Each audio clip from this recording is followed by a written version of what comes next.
Hello everyone, I'm John Spillett. I work for Port Sunlight Village Trust as a volunteer tour guide and helper out at the museum. I'm helping Andy make a video on some of the parts of Port Sunlight that you may have seen and walked past or driven past and wondered what the background to them was. There are some amazing stories about our buildings. We're going to try and show you as many of these points as we can. Right, our wonderful, unique war memorial. This war memorial is unique in as much as it's not a war memorial for a place or a town. It's a war memorial for a factory and a group of subsidiary factories and offices all around the UK. And the story behind it is that in March of 1914, well before conscription had come in, 700 men from the factory, which is about half a mile away from here, volunteered to join the Cheshire Regiment, which was then based in Chester Castle.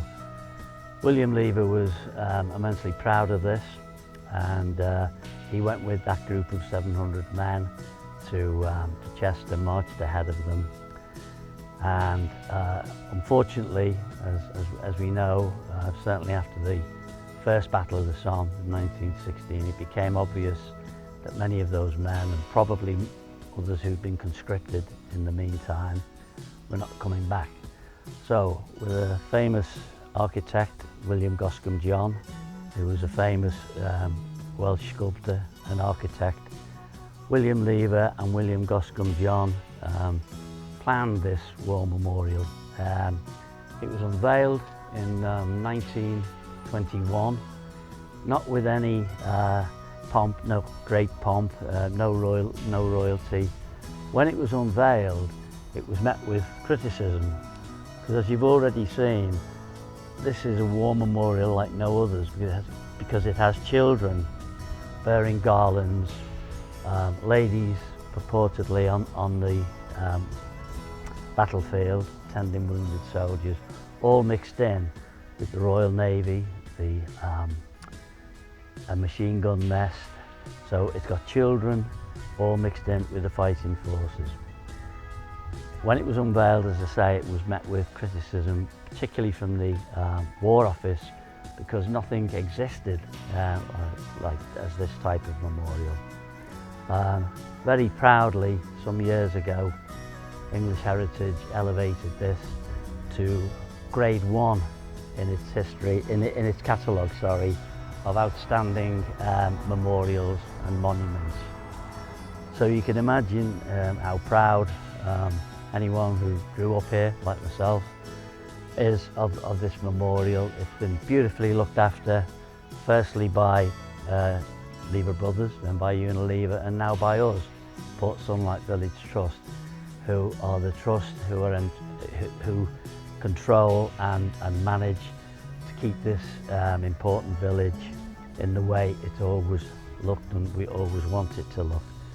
So in terms of me personally, it's a very important monument, because my grandfather was one of those 700, and his name's on here, and there are many names on here of boys and girls I went to school with, the boys club, the girls club, the swimming pool, who will have grandfathers and great uncles maybe. So a very, very important part of our history. In November, on Remembrance Sunday, we close the roads here, because many people, what I call old Sunlighters, will come back here to pay their remembrance. We still have a brass band and we still have a boys brigade. It's a big occasion, a very special occasion for it. So yeah, one of our very important parts of the village. There are many others which we're going to show you, but this is my particular favourite for the obvious reason about family connections.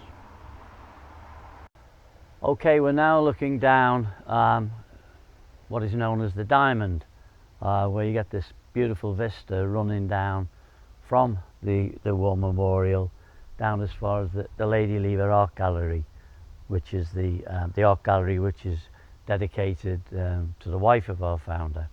She passed away in 1913, and he had this built. It was not it was obviously work stopped during the war years, but it was ordained in 1922.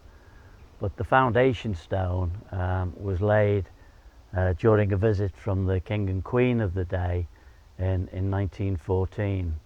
That's why we have down here, we have King George's Drive and Queen Mary's Drive.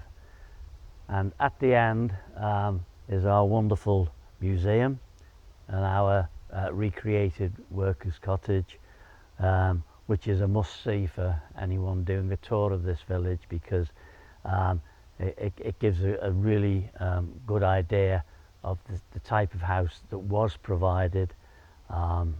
A 3-bedroom kitchen cottage. There were different designs of cottages, but that's what we've done. We've recreated a 3-bedroom kitchen cottage. So yes, we have this all these 3,500 roses out in full bloom at the moment, so we've picked the right time to make this film, obviously. So, and this is the only really boulevard style in the village. When we get up towards the factory, you'll see that the houses and the public buildings are built around the shape of one of the creeks, because this whole village was built on a marsh. It was flooded at high tide by 3 inlets from the River Mersey. We're going to get up to the Dell shortly, and you'll get some of an idea of just what the topography of this ground was like in those early days. So yes, we have the wonderful art gallery, we have our museum, and we have the workers' cottage, all very close together. And obviously it helps that we get visitors from certainly all over the UK and all over the world, and they can't believe that not only are they going into a workers' cottage, but then they can cross over the road and go into the art gallery, which commemorates the life of our founder's wife. Right, this is the part of the tour where myself and my fellow tour guides would pay praise to our wonderful landscape team. You've already seen, as we've looked down the diamond towards the art gallery, the wonderful preparation and looking after of all our green areas. But this is particularly special to me and many other people, obviously, because this is the Wirral Memorial Garden for the 1989 Liverpool Football Club disaster. The gardeners changed the style of this throughout the seasons. They've surpassed themselves this year, because recently this part was unveiled, and you can see the shape of Liber Verde, you can see the 97, and you can see a plaque at the end. We used to have services here when the club did, but rightly so, we've stopped, and it's just a beautiful place, beautiful quiet place for people to come and spend a quiet time. So yeah, we have a Hillsborough Memorial Garden, and another wonderful aspect of our landscape team, and how they keep this village looking as beautiful as it is. Many people wonder why there are no shops in Port Sunlight. There still aren't, but you've just seen, or are going to see, a photograph of what was on this corner. Now you have to remember, in the late 1800s, this whole site would have been very remote, no shops, no public transport, no motor cars. So the people would have needed something that you see on that photograph, which was a company and employees run providential cooperative type store. Behind me, just behind me here, is the church hall, which was the bakery. So this corner up until 1941 would have been everything. We don't have a shop in Port Sunlight, but we did have, and it would have been absolutely vital in those early years. Right, I'm standing on the Ornamental Bridge, which traverses the area known as the Dell. The Dell is now parkland, but it was one of the 3 tidal inlets that came in from the River Mersey. This has just been left so that all future generations can see just what the topography of this ground was like. It's not a park with swings and slides. It's just a beautiful area where lots of dog walkers, obviously, and families will come down and have picnics. We, the Trust, will use this area throughout the summer for some children's events and maybe acoustic events. We try and use the beautiful village as best we can for family events and important occasions. Okay, we're now standing outside the Bridge Inn. People often wonder where the bridge is. The bridge is actually under the road here. As you can see from this amazing photograph, this inlet, one of the inlets that came in from the River Mersey at high tide, flowed past here, down Riverside, and into what we now know as the Dell area.